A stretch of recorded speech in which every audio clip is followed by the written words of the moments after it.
नमस्कार साथियों, स्वागत है आपका हमारे YouTube channel Kartik arts Khwajpur में। तो साथियों, आज हम आपको ले आए हैं उत्तर प्रदेश के एक खूबसूरत शहर नोएडा में, जो साथियों दिल्ली से सटा हुआ है और बहुत ही खूबसूरत है।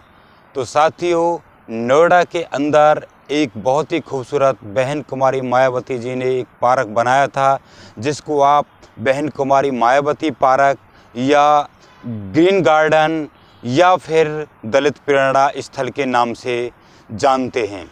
जी हाँ साथियों, इस पार्क का सबसे विख्यात नाम है दलित प्रेरणा स्थल। तो चलिए साथियों, आपको हम इस खूबसूरत पार्क की सैर कराते हैं।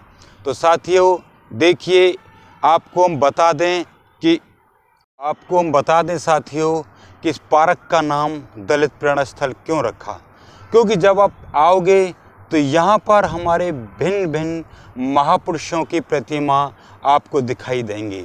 हम आपको इस जगह लेके आए हैं जहाँ पर हम स्टार्टिंग करते हैं सबसे पहले बहन कुमारी मायावती जी से।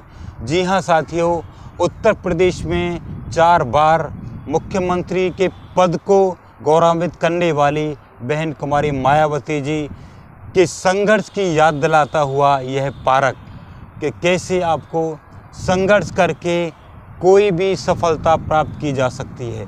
जी हाँ साथियों, बहन जी के बाद में दूसरी जो प्रतिमा है वह है बाबा साहब डॉक्टर भीमराव अंबेडकर। जी हाँ साथियों, भारत के संविधान निर्माता, भारत रत्न बाबा साहब डॉक्टर भीमराव अंबेडकर। ये प्रतिमा आपको सिखाती है कि संघर्ष करके किस तरीके से आप ऊंचाइयों को छू सकते हो। तो ये प्रतिमा बहुत खूबसूरत है और काफ़ी इसकी ऊंचाई है। तो साथियों, यहाँ पर जब आओगे तो आपको हर एक प्रतिमा के अंदर एक महापुरुष की कहानी आपको नज़र आएगी। बाबा साहब का इतिहास तो इतना बड़ा है साथियों कि पूरा दिन ख़त्म हो जाएगा, लेकिन उनका इतिहास ख़त्म नहीं होगा, इतने महान थे बाबा साहब। बाबा साहब के बाद में जो तीसरी प्रतिमा है ये है मान्यवर काशीराम साहब की। जी हाँ साथियों, बहुजन समाज पार्टी के जो निर्माता हैं काशीराम साहब की प्रतिमा है, जिन्होंने समाज को एकत्र किया, समाज को जगाने का कार्य किया। काशीराम साहब के बाद में साथियों ये जो प्रतिमा है ये है गुरु रविदास जी। जी हाँ साथियों, रविदास जी जिनकी वाणी थी, तू भी चाम का मैं भी चाम का जगत पसारा, चाम का जगत है सारा, बोलो कौन चाम से न्यारा। अर्थात संत रविदास जी कहते थे कि सभी लोगों की काया, सभी मनुष्यों की काया जो है वो हड्डी मांस और रक्त से बनी हुई है, इसलिए हम सबको मिलकर रहना चाहिए और मानव को मानव में भेद नहीं करना चाहिए। और दूसरी, रविदास जी ने कहा था कि मन चंगा तो कटौती में गंगा। अर्थात यदि हम खुश हैं तो सब कुछ अच्छा है और हम किसी भी चीज़ को प्राप्त कर सकते हैं। यदि हमारी आत्मा में कोई खोट नहीं है तो हम किसी भी चीज़ को प्राप्त कर सकते हैं। और ये हैं साथियों गुरु श्री घासीदास जी। देखिए, मुझे इनके बारे में ज़्यादा जानकारी नहीं है, लेकिन ये गुरु जी हैं, ये भी बहुत महान हैं। गुरु जी के बाद में जो अगली जो प्रतिमा है साथियों, कुल मिलाकर यहाँ पर 11 प्रतिमा हैं। अगली प्रतिमा है साथियों संत कबीरदास जी की। काकड़ पाथर बीन के मस्जिद लई चुनाए, ताचड़ मुल्ला बांग दे क्या बहरा हुआ खुदाए। अरे पत्थर पूजन हरी मिले तो मैं पूजूं पहाड़, ताते तो चकिया भली जो पीस खाए संसार।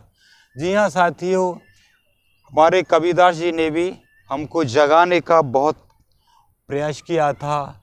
इन्होंने कहा था कि मानव को आपस में मिलकर रहना चाहिए और कर्म ही पूजा है, कर्म करना चाहिए, कर्म करके हम कुछ भी प्राप्त कर सकते हैं। अगली जो प्रतिमा हम आपको दिखाने जा रहे हैं साथियों दलित प्रेरणा स्थल की, ये है महात्मा बुद्ध। जी हाँ साथियों, संसार में शायद ही कोई ऐसा देश हो जो महात्मा बुद्ध के बारे में ना जानता हो।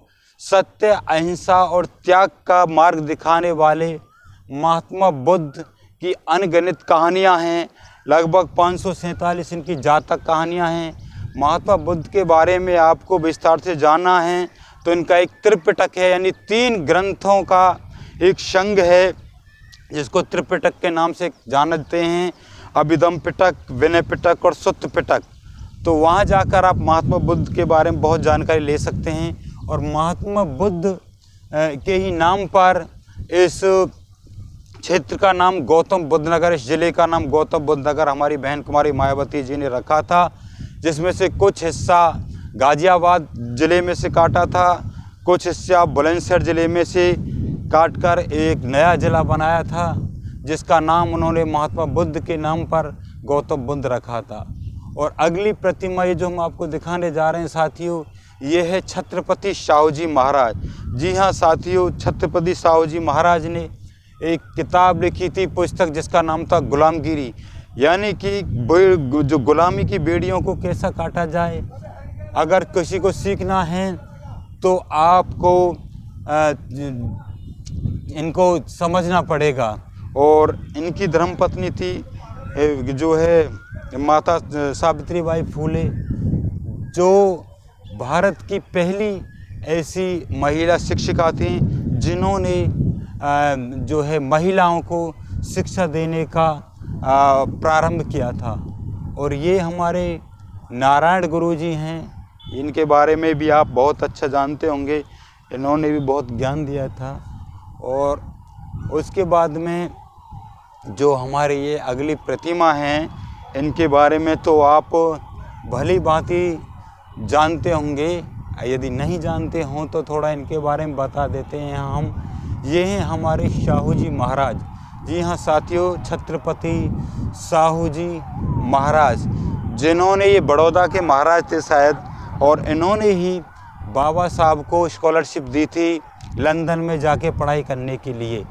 बाबा साहब की शिक्षा में साहू जी महाराज जी का बहुत बड़ा सहयोग था। और जो आरक्षण और छात्रवृत्ति जो योजना चल रही है, इसकी जो निर्माता छत्रपति साहू जी महाराज ही हैं। देखिए साथियों, कितने गर्व की बात है, ये ठाकुर समाज से होने के बावजूद, एक महाराज होने के बावजूद भी इन्होंने सभी को दिल से लगाया, शिक्षा को महत्व दिया और सबको प्रेरणा दी कि शिक्षा प्राप्त करने का सभी को अधिकार है।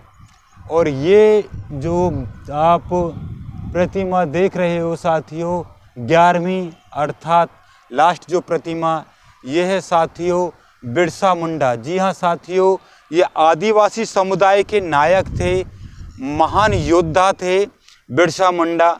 और यदि दक्षिण भारत में आप जाओ तो वहाँ जाकर आप देखोगे भारी संख्या में इनकी आपको प्रतिमाएं मिलेंगी और इनके बारे में जानने को आपको मिलेगा साथियों। तो बहुत ही महान योद्धा थे। तो साथियों हमने आपको ये जो 11 की 11 प्रतिमा हैं, जितना हमको जानकारी थी बहुत कम समय में, क्योंकि जानकारी तो और भी दे सकते थे लेकिन समय का अभाव है साथियों, वीडियो बहुत लंबी हो जाएगी। बस हम तो आपसे यही कहते हैं कि साथियों, अगर आपको हमारा चैनल अच्छा लगे, हमारी वीडियो अच्छी लगे तो हमारे चैनल को लाइक कीजिए, सब्सक्राइब कीजिए और शेयर कीजिए और देखते रहिए साथियों हमारा खूबसूरत चैनल कार्तिक आर्ट्स ख्वाजपुर। और आपके सामने ये हमारी वीडियो दलित प्रेरणा स्थल नोएडा उत्तर प्रदेश, जो बना है लगभग 665 एकड़ में, लगभग 82 एकड़ में ये पार्क बना हुआ है साथियों, और लगभग 665 करोड़ की इसमें लागत आई थी। तो तब तक के लिए जय भीम, जय भारत, जय हिंद।